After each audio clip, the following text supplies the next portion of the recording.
Hola a Hola. todos. Este seminario, como verán, es de Capacity Planning para IBMI, planeamiento de capacidad, y ayuda a tener una idea de lo que se necesita para determinar cuál es el servidor que más les va a convenir usar en el futuro, si va a ser on-premise, en la nube o una solución híbrida. Esto va a depender, bueno, de lo que vamos a ver a continuación. Me presento, yo soy Alejandro Lázaro, trabajo como Senior Technical Consultant en Fortra hace casi 2 años, en ese momento se llamaba Help Systems, pero mi relación con el IBMI comienza hace casi 18 años en IBM. En todo ese tiempo fui administrador de IBMI, trabajando para distintos Managed Service Providers, dando servicio a empresas de Estados Unidos y Europa mayormente. Desde 2021, como les decía, tengo la suerte de trabajar en Fortra, de ser parte de esta empresa y trabajo con toda la gama de productos robot y PowerTech. Y esto también me da la suerte de poder trabajar con alguna gente que me enseñó a mí sobre IBMI en sus artículos o en charlas a las que tuve la suerte de poder asistir. Así que la verdad que estoy muy contento de estar acá. En cuanto a la agenda que vamos a ver hoy, vamos a tratar de ver, de determinar qué servidor necesitan ustedes. A menudo suele pasar, y esto lo vi mucho como administrador, que las empresas reemplazan los servidores antiguos por servidores nuevos de igual tipo, y muchas de las veces es un gran error. Vamos a tratar de entender las particularidades del licenciamiento de IBMI, eh, porque realmente en algunas cuestiones es bastante complejo, y esto afecta las decisiones que uno necesita hacer para elegir el servidor. También vamos a ver las oportunidades que se dieron para poder consolidar cargas de trabajo, que tal vez en este momento están en varios servidores, y ahora se puede realizar por el incremento en la performance de los nuevos procesadores Power, y además de las nuevas capacidades de virtualización. Y además vamos a ver Capacity Planning, que es de lo que trata el webinar. ¿Qué es Capacity Planning? ¿Qué es lo que se necesita para realizar un análisis? Ver cuáles son los costos cuando uno quiere hacer un análisis de retorno de la inversión, y vamos a ver al final un ejemplo de Capacity Planning. Entonces, dicho esto, vamos a hacer una primera encuesta para tratar de entender eh, con qué contamos del otro lado, qué tecnología están usando, en qué release del sistema operativo están. Eso la verdad nos ayuda a poder entender el ecosistema y cómo el Capacity Planning los puede ayudar a ustedes. Vamos a dar un rato a ver si pueden responder.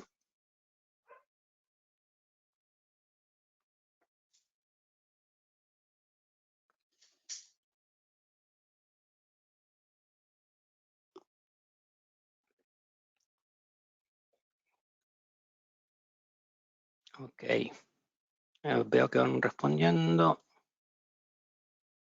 Ups, interesante.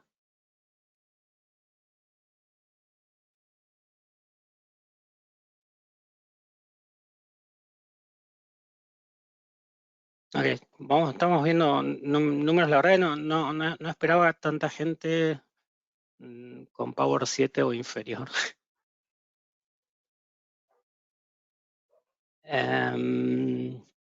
Mari, ¿esto lo compartís vos? Sí, la gente ya está viendo los resultados. Ah, excelente, buenísimo. Entonces, estamos viendo sí que un 21% tiene Power 7 o inferior y un 17% está en Power 8 todavía. En marzo de 2024 finaliza el soporte para Power 8, por lo cual, tanto para la gente que está en servidores Power 7 o inferiores y la gente que está en Power 8, es una excelente oportunidad para empezar a planear el paso a Power 10 o el paso a tal vez la nube, dependiendo de lo que ustedes decidan. Y teníamos otra pregunta que íbamos a hacer, que tiene que ver con el release del sistema operativo en el que se encuentran.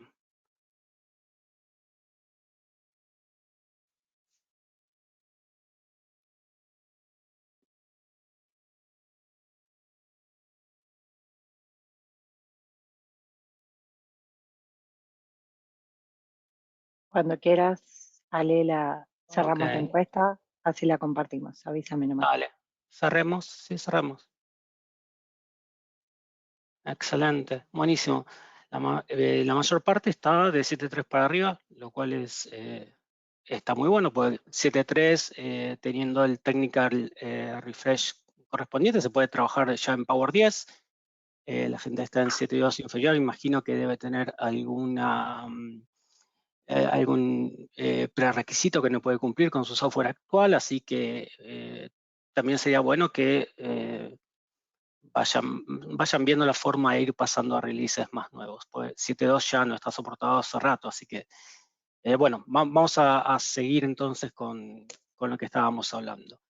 Lo primero que vamos a ver es cómo fue evolucionando el procesador Power a lo largo del tiempo.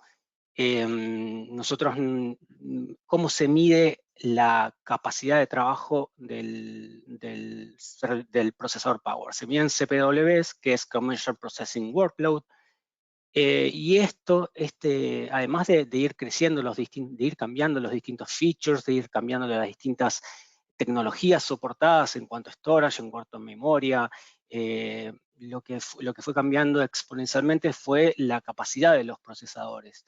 Y cuando un Power 8, cuando sale el Power 8, entregaba en promedio un 60% más de CPWs que el Power 7, el Power 9 cuando sale entregaba casi 40% más de procesamiento de CPWs que el Power 8. Y ahora que salió el Power 10, tenemos un procesador que entrega un 50% más de CPWs que el Power 9. Entonces, por ejemplo, si estamos migrando de un Power 8 a un Power 10, los nuevos procesadores van a tener en promedio más de 110% de CPWs que los anteriores, o sea, más del doble de capacidad de procesamiento. Esto nos permite no solamente usar menos cores, sino que en caso de que tengamos varios servidores, hay compañías que tienen un servidor para IBMI, otro servidor para IX. Bueno, nos permite, junto a la virtualización, poder consolidar cargas de trabajo. Entonces, en lugar de tener varios servidores, podemos tener un solo servidor con distintas particiones de distintos sistemas operativos, y esto nos va a hacer bajar los costos de una forma significativa. Vamos a ver ahora los distintos modelos para ver qué servidor uno necesita. Y les voy a dar una descripción más o menos detallada de cada uno de los servidores. Obviamente no les va a quedar todo en la mente, pero más o menos para tener una idea de qué los diferencia. Por un lado tenemos los servidores Scale-out, que los más chicos son los sistemas entry-level, que son el S1014 y el S1022S. El S1014 viene en la versión de desktop o de rack. Es un servidor de una vía, es decir, que tiene un socket. Si uno ve el servidor de rack, uno lo ve desde arriba, se ve que la mother es igual que la de dos procesadores, solamente que el lado derecho está vacío y el lado izquierdo tiene un procesador. Ese procesador puede ser de 4, 6 u 8 cores, puede tener hasta 1 terabyte de memoria. La versión más chica de este es el de 4 cores y 64 GB de memoria. Es una versión que limita bastante, no tanto por la capacidad de procesamiento, que 4 cores es una capacidad bastante grande, sino por los 64 GB de memoria, que es bastante poco. Tiene 5 slots de entradas y salidas y 16 bahías para discos NVMe. El 1022S, que es el de al lado, que es un poco más angostito, es un servidor de 2 vías, o sea, si uno lo ve desde arriba, tiene 2 procesadores grandes, que pueden ser de 4, 8 y 16 cores, y hasta 2 TB de memoria.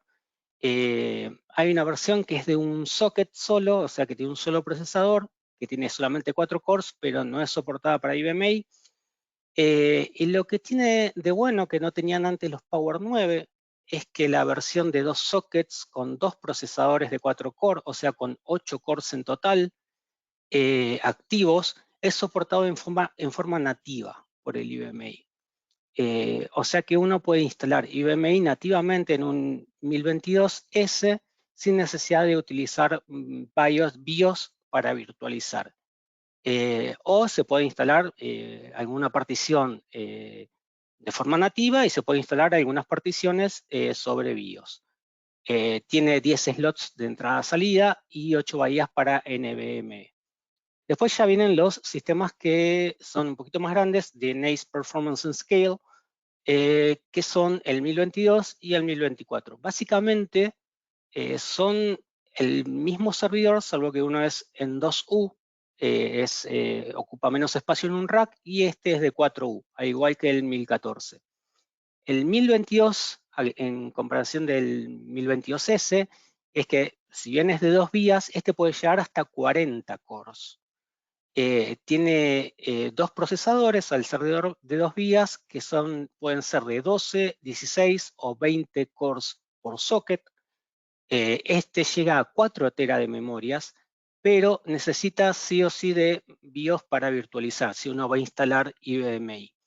La ventaja en términos de hardware es que brinda más cores por U. O sea, yo en el mismo espacio que tengo el servidor de al lado, el 1024, puedo tener 80 cores. Y un 1024, como mucho, puede tener 48 cores.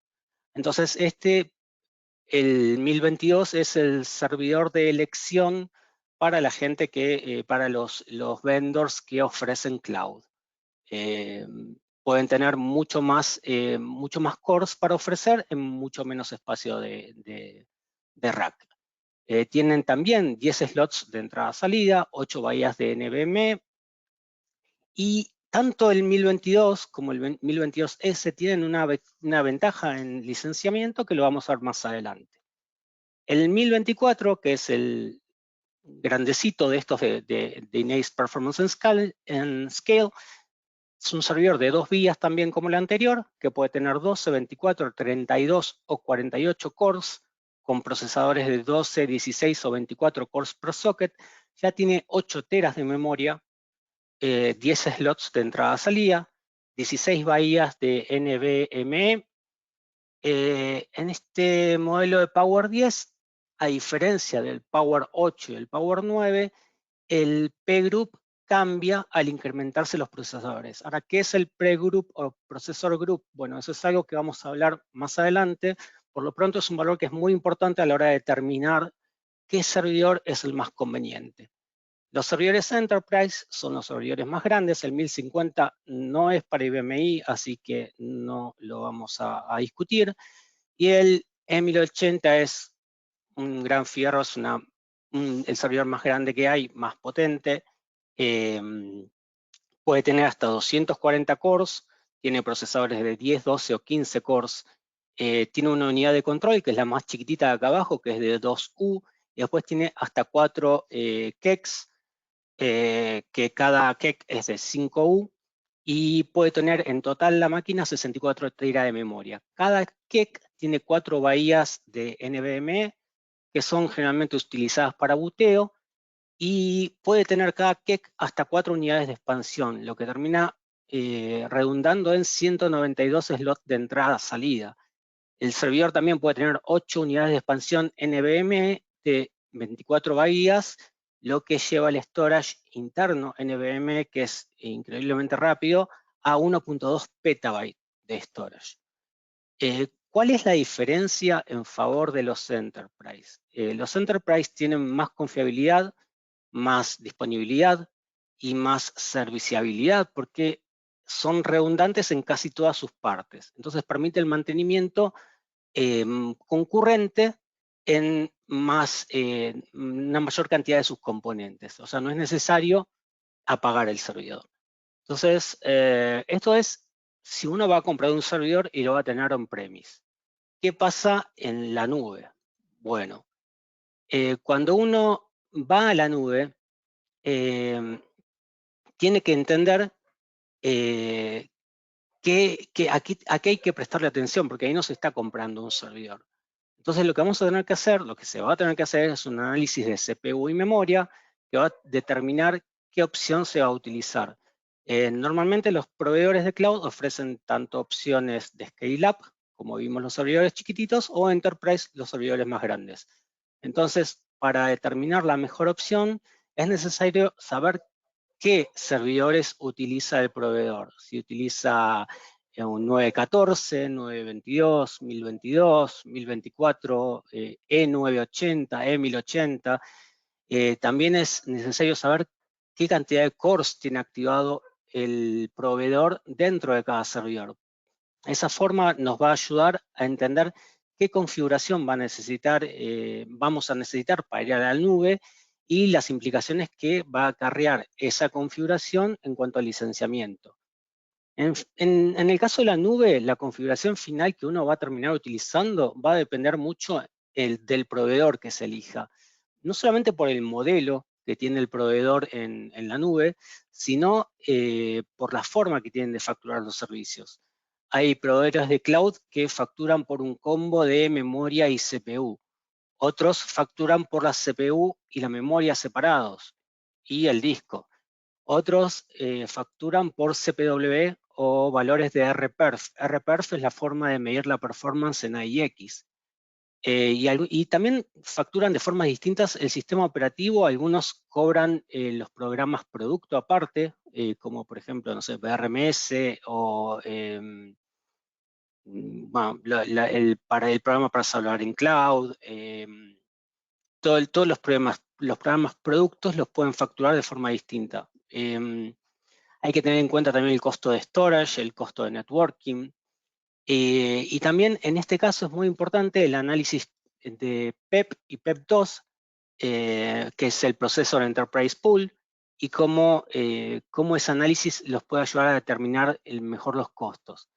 Y finalmente es muy importante entender dentro de los proveedores de cloud los features, las capacidades de Power VM que soportan y las limitaciones que tienen de esas capacidades. Por ejemplo, la capacidad que está licenciada para el servidor, la creación dinámica de LPARS, si permiten Live Partition Mobility, que es lo que permite que una partición se mueva entre distintos servidores sin generar un outage. Se utilizan Virtual Storage Pool, o sea, todas esas cosas hay que tenerlas en cuenta a la hora de elegir un proveedor de cloud.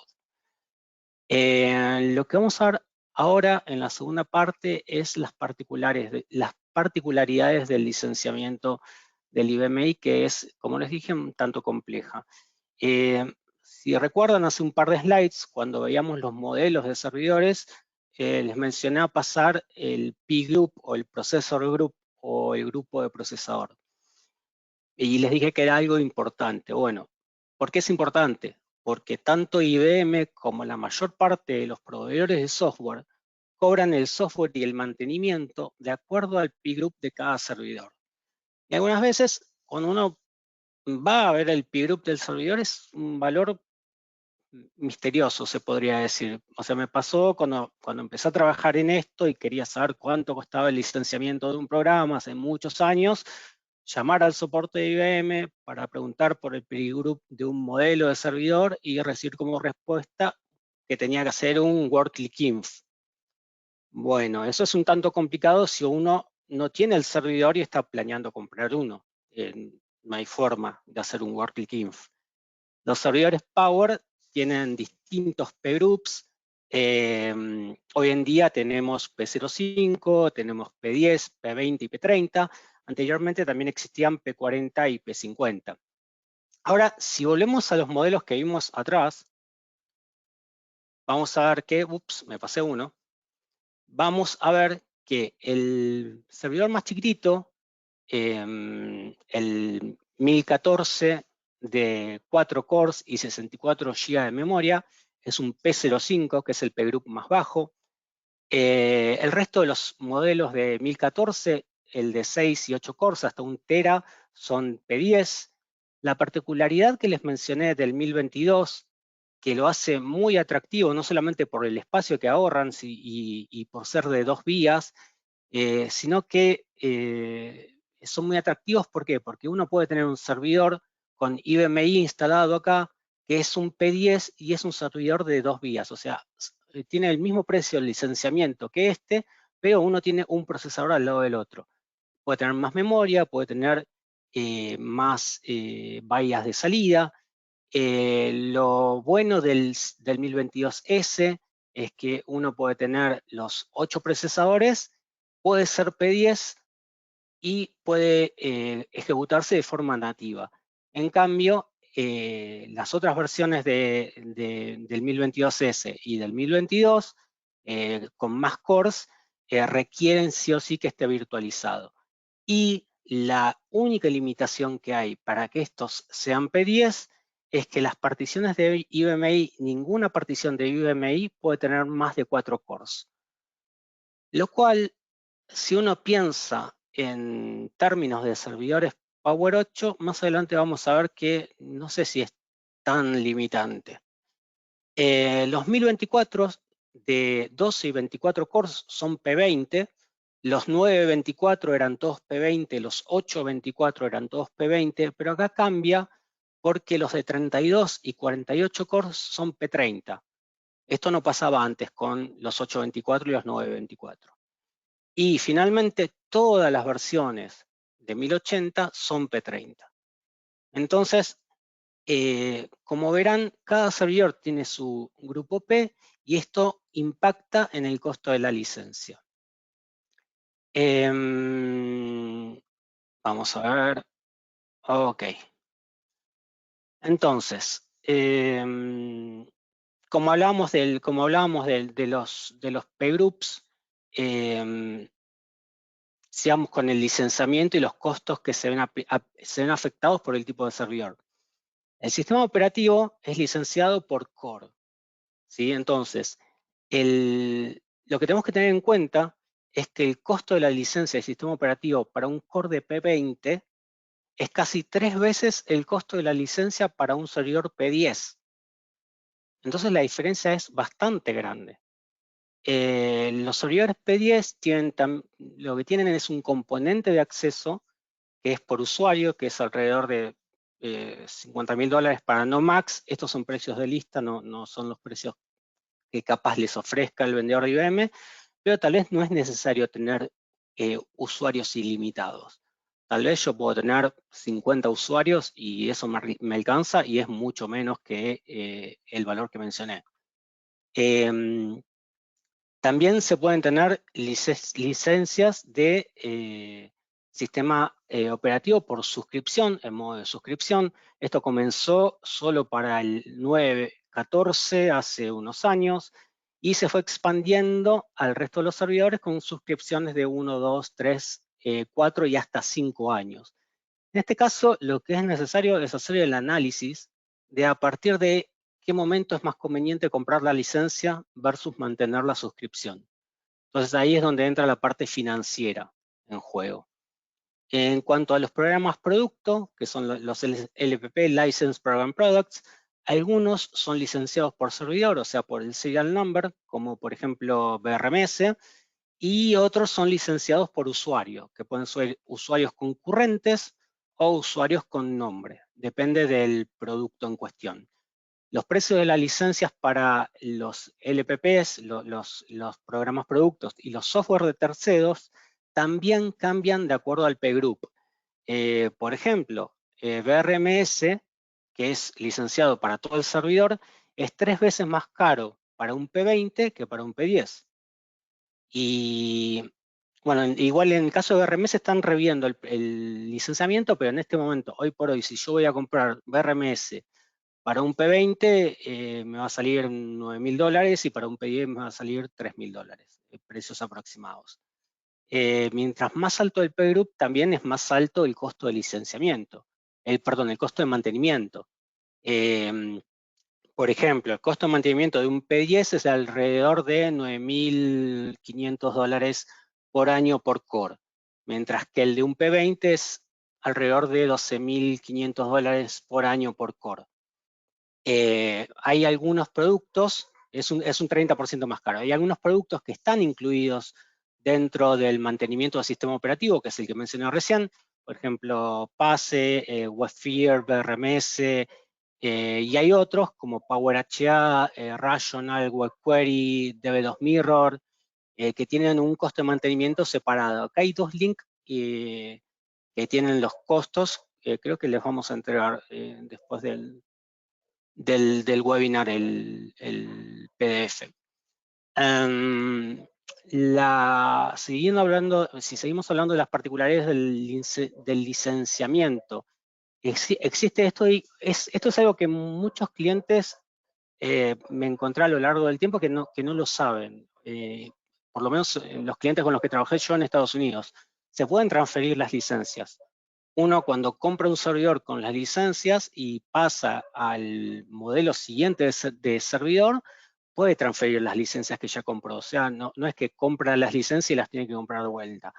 Se pueden transferir las licencias dentro de los P-Groups, o sea, dentro del mismo P-Group. Si uno pasa a un servidor igual, mantiene las licencias, solamente se paga un costo de transferencia y se pueden transferir licencias entre P20, P30, P50 o entre P5 y P10. No se puede transferir, por ejemplo, de un P20 a un P10.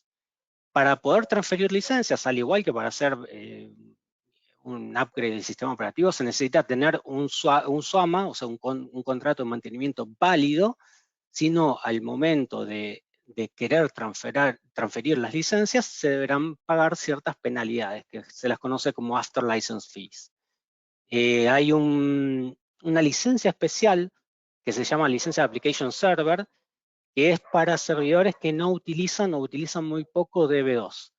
Estas licencias son más baratas, generalmente tienen el costo de un P20, aunque la máquina sea un P30, pero no pueden ser transferidas a P10 y P5.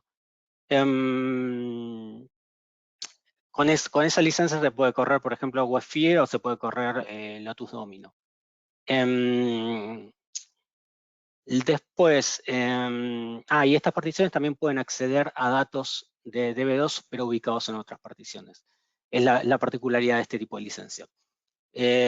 Algo que surgió el año pasado, el último año, fue el número de serie virtual, que ya está más relacionado con la capacidad de mover el parse de un lado a otro, y tal vez pensando en la nube, y sobre todo teniendo en cuenta que los proveedores licencian sus productos por número de serie. Entonces, al tener un número de serie virtual, que es un feature que uno compra IBM, el número de serie virtual queda pegado a la LPAR, se va a mantener con la LPAR. Y no va a importar al frame que yo lo mueva, o sea, al servidor que yo lo mueva. La única limitación es que los servidores tienen que estar bajo la misma HMC. O sea, es la misma limitación que tiene la iPartition Mobility. Si yo voy a mover una partición de un servidor a otra, ambas tienen que estar bajo la misma HMC. Esto tiene grandes ventajas porque nos permite que nuestros productos funcionen cuando los movemos de un servidor a otro, pero también hay que considerar que al ser un número de serie nuevo, hay que adquirir licencias para los programas productos, para software de tercero o transferir las licencias. Así que ahí también es un área donde entra en juego la parte financiera. Vamos a ver una oportunidad de consolidación y vamos a usar como blanco el Power 8. ¿Por qué? Porque como hablamos antes, el Power 8, el fin de soporte es en marzo de 2024, así que vamos a hacerlo como el target de nuestra oportunidad de consolidación.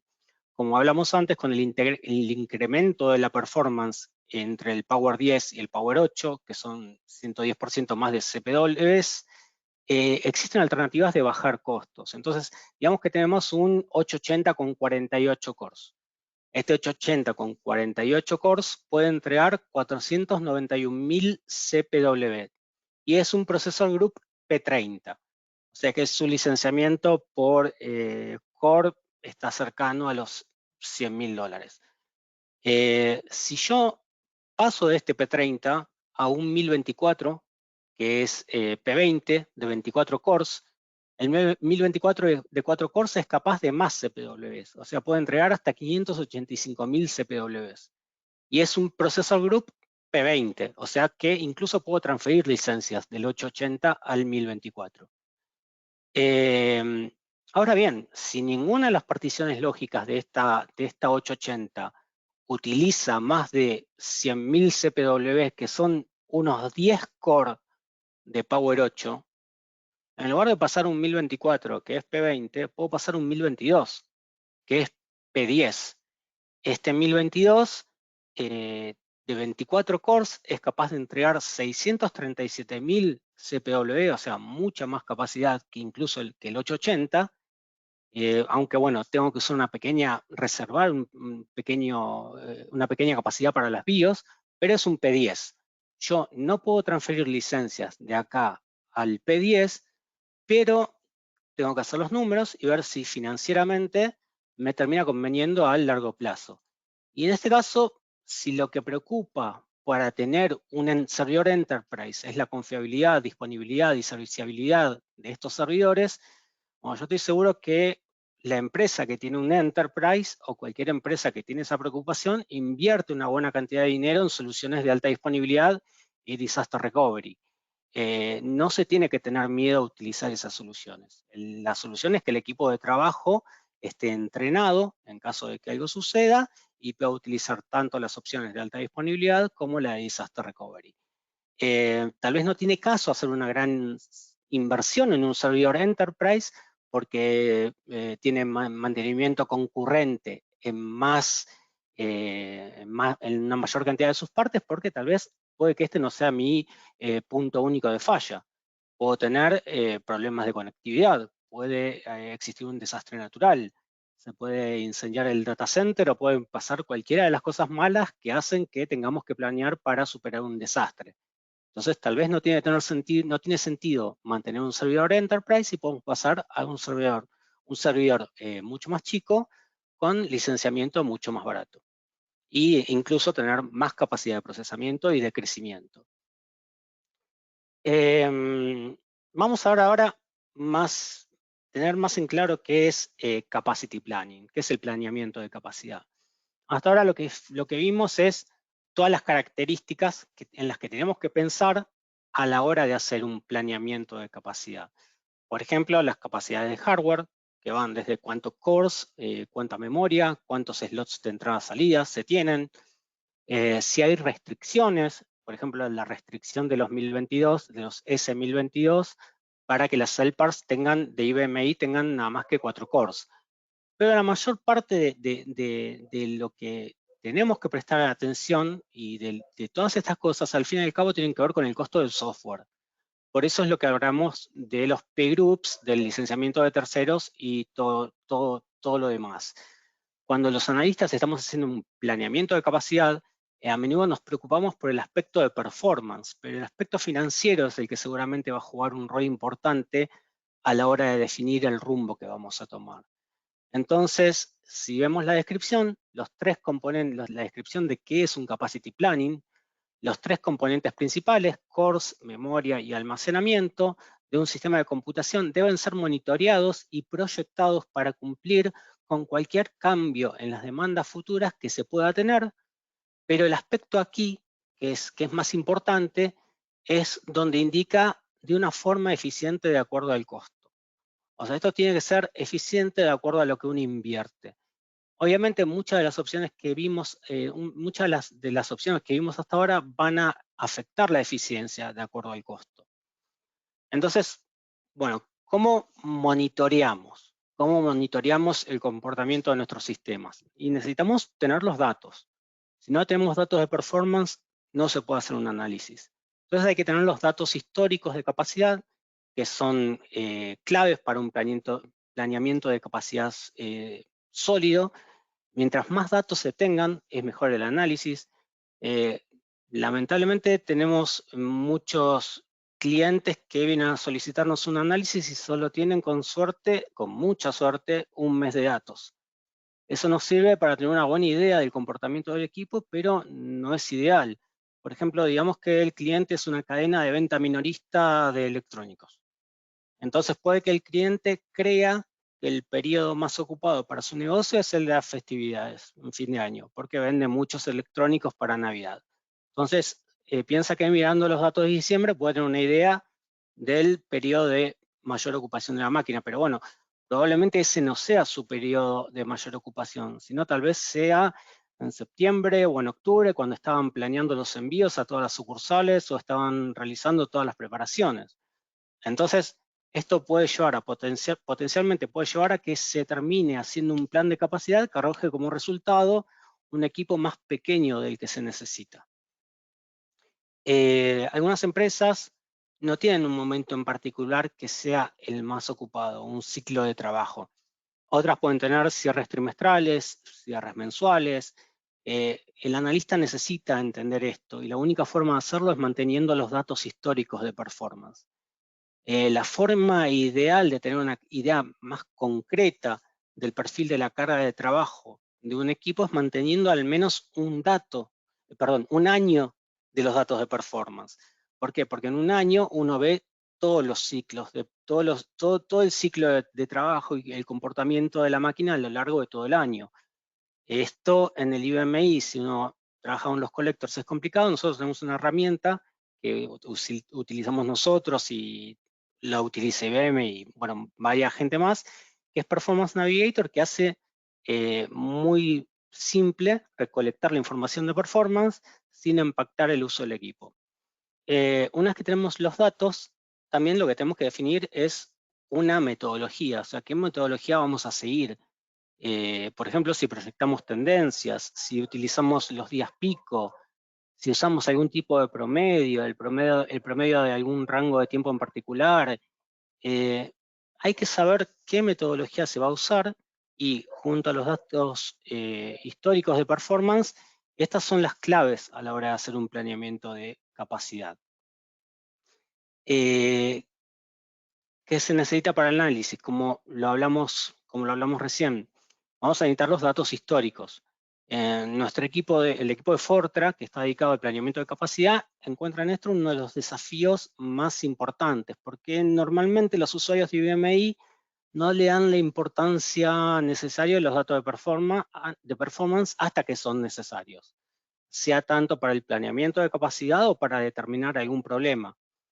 Y cuando llega el momento donde uno tiene que determinar un problema de performance o planear la capacidad, bueno, ahí uno desearía haber guardado los datos de performance.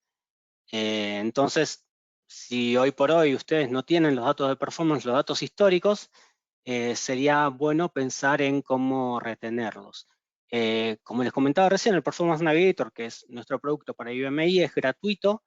El agente se instala en el IBMI, esqueulea una serie de trabajos, retiene los datos por años. Yo antes de trabajar en Fortran, en mis clientes de Estados Unidos, tenía algunos clientes que tenían datos de performance de más de 10 años.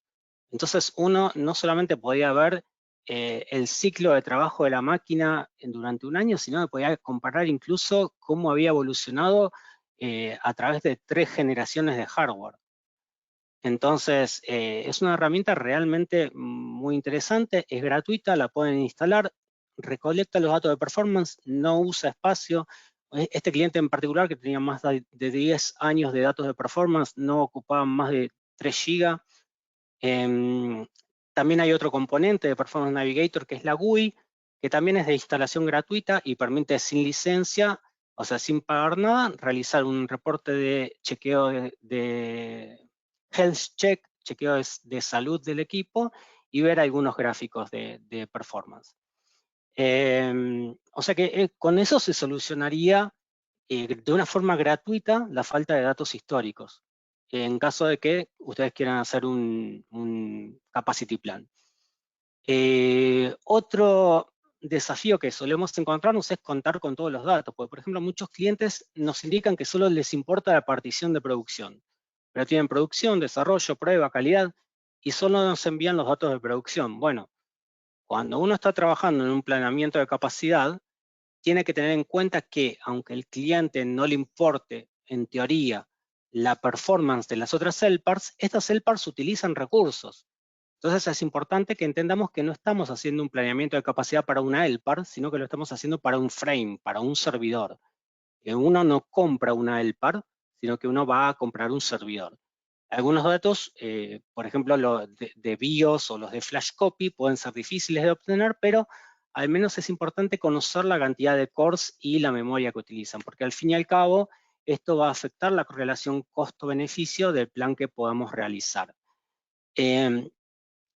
Una opción interesante que salió, bueno, ya hace un tiempo, son los Power Enterprise Pools de IBM. Y el análisis de Power Enterprise Pool no es simple. Primero salió la versión 1 en servidores Enterprise y la versión 2 se puede implementar en algunos de los servidores de Scale-Up. ¿Qué es el Power Enterprise Pool? Es la forma que tiene IBM de poder ofrecerle a un usuario una tarifa del tipo cloud en un ambiente que está on-premise, en un ambiente que está en la locación del cliente. Es la forma en la que IBM estructura financieramente la forma de pagar por el software, por los cores o por la memoria de una forma parecida a cloud, pagando solamente por lo que se usa. Ahora, si uno va a hacer el análisis de PEP 1 y PEP 2, no es algo que sea fácil de utilizarlo, se lo tiene de realizarlo, se lo debería solicitar uno a un tercero que lo pueda hacer, que puede ser IBM, un business partner, o lo podemos hacer nosotros. Y esto es porque se necesita tener herramientas especiales para hacerlo. Ahora, a veces, ¿por qué está bueno recurrir a un tercero neutral a la hora de hacer un capacity plan? Y bueno, el tercero neutral tiene la ventaja de tener los especialistas, los SME, en los distintos campos.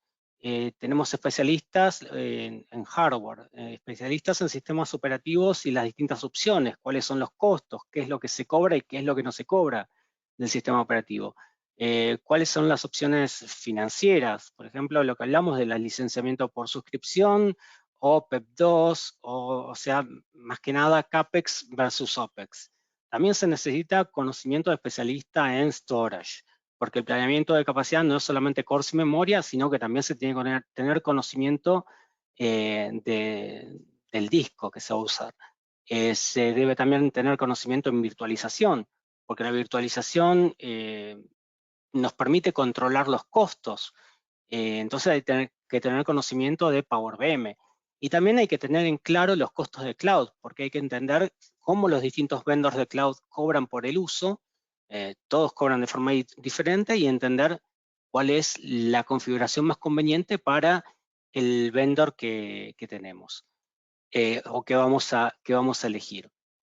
Es por eso que un consultor, un business partner o IBMI, una empresa como Fortra puede ayudar a realizar un planeamiento de capacidad sólido que a la larga permite tener una solución mejor, más efectiva de acuerdo al costo. La recolección de datos. Hablamos de la recolección de datos ya para el IBMI.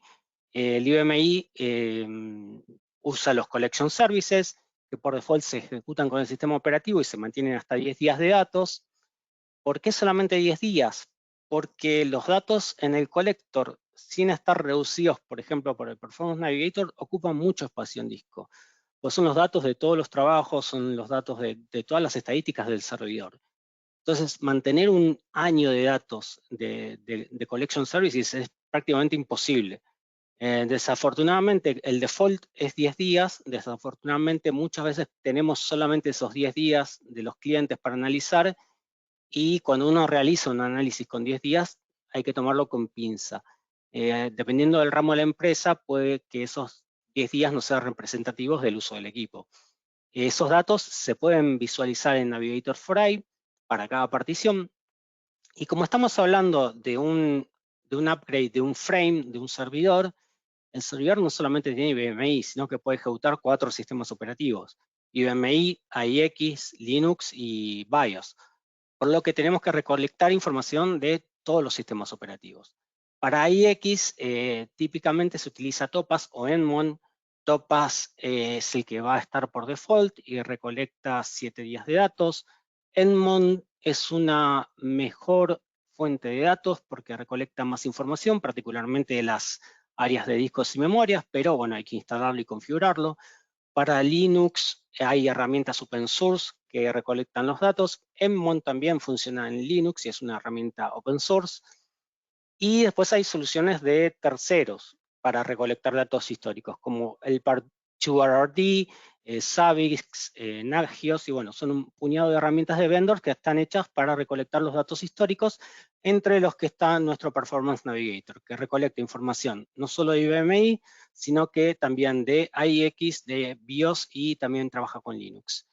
Entonces, lo importante es pensar qué necesito, cómo lo voy a hacer, qué fechas y qué software voy a utilizar para mantener esos datos históricos. Cuando empezamos a analizar cuáles son los costos, ya que sabemos las distintas opciones de servidores, cómo se determinan las licencias, los costos de las licencias, la posibilidad que hay de consolidar cargas de trabajo y qué es un planeamiento de capacidad, lo que hay que hacer es consolidar toda esta información y realizar un análisis de return of investment, de rentabilidad de la inversión y considerar todos estos costos. Tenemos costos de hardware, de frame, tarjetas, la red, las opciones de disco interno o SAN. En este caso hay que pensar, hay que sopesar el costo versus la performance deseada, porque obviamente los nuevos discos NVMe tienen tiempo de respuesta del orden de unos pocos microsegundos, pero son mucho más caros que los discos, por ejemplo, externos con BIOS, que tienen tiempos de respuesta de alrededor de 250 a 300 microsegundos. Entonces, acá también entra no solamente el área, qué es lo que queremos de performance, sino también el costo. Como hablamos, hay que tener en cuenta los costos de licenciamiento, el P-Group, si se van a transferir licencias o si tiene más sentido comprar licencias nuevas de un P-Group más bajos, los costos de licencia del sistema operativo, los de acceso para P05 y P10, si es necesario, en el caso del P10, si es necesario el nivel de acceso NOMAX o es mejor tener acceso por usuarios, para menos usuarios, el costo de los programas productos, los costos de programas de terceros. Para IBMI puede ser el licenciamiento del core bancario y cómo se licencia, y en IX u Oracle, en IX puede ser Oracle o SAP, que son licenciados por core. Entonces, mientras menos core tenemos mejor. Después están los costos de mantenimiento, de HA o de DR. Si no tenemos un data center, tenemos que pensar los costos de colocation, el espacio del rack, la potencia, la conectividad. Y en cuanto a los costos de cloud, bueno, ahí ya tenemos que ver si nos conviene estar directamente en cloud, si tenemos una solución híbrida, o si vamos a cloud, a qué proveedor de cloud. Entonces, básicamente lo que es importante es tener todas las opciones para poder entender cuál es la más eficiente de acuerdo al costo y teniendo en cuenta lo que uno necesita. Vamos a ver por último un ejemplo de planeamiento de capacidad, que es bastante simple, es la consolidación de dos particiones. Una estaba en una 924 con 6 licencias de IBMI, la otra en una 914 con 2 licencias. Modelamos la carga de trabajo en una 1024, en una 1014 y en una 1022. Este ejemplo de planeamiento de capacidad lo hicimos con Performance Navigator. Entonces acá podemos ver el reporte que saca Performance Navigator, que tenemos los dos frames, o la 914, la 924, las dos particiones, que están las dos en release 7.3. Después podemos ver lo que tiene cada LPAR asignada. La LPAR de la 924 tiene asignada los 6 cores y tiene 6 cores virtuales, o sea, no puede crecer más de 6 cores.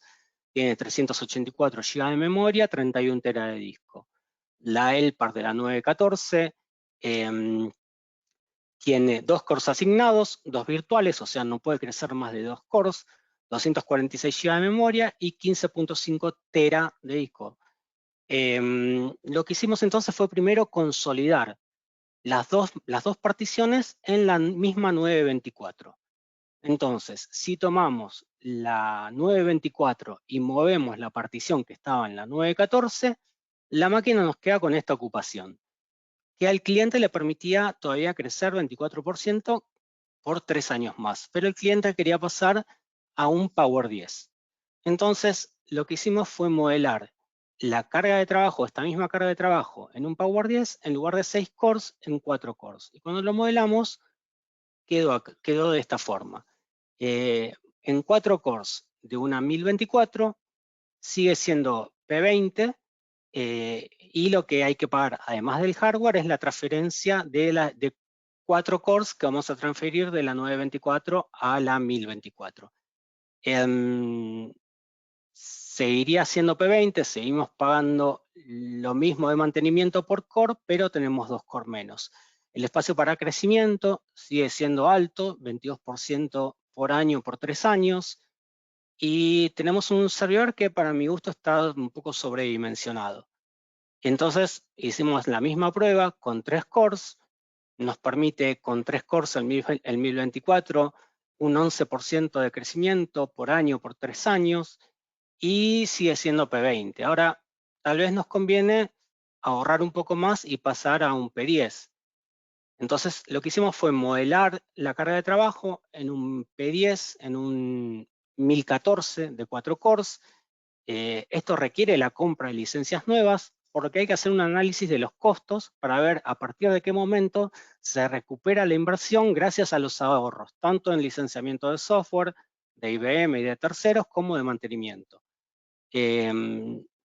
Esta máquina con 4 cores permite un crecimiento de 22% por 3 años. Se puede hacer incluso con 3 cores, pero lo elegimos hacer con 4. La única contra que tiene esta máquina es que solamente tiene 5 I/O slots, 5 espacios para 5 tarjetas, lo que no permite mucho crecimiento. Y finalmente lo que hicimos fue modelar en una 1022 con 4 cores. Esta también es una P10, tiene una capacidad de crecimiento de 21% por año por 3 años, ocupa la mitad de espacio en el rack que una S924 o S1014 o S1024, tiene más slots de salida que una S1014, por lo que permite incluso permite migrar otros servidores, consolidar algún servidor más, por ejemplo, algún servidor IX, o crear servidores para trabajar con Linux o OpenShift en Power 10. Entonces, nosotros creemos que esta sería la opción más efectiva de acuerdo al costo para los clientes. Y creo que esto es todo.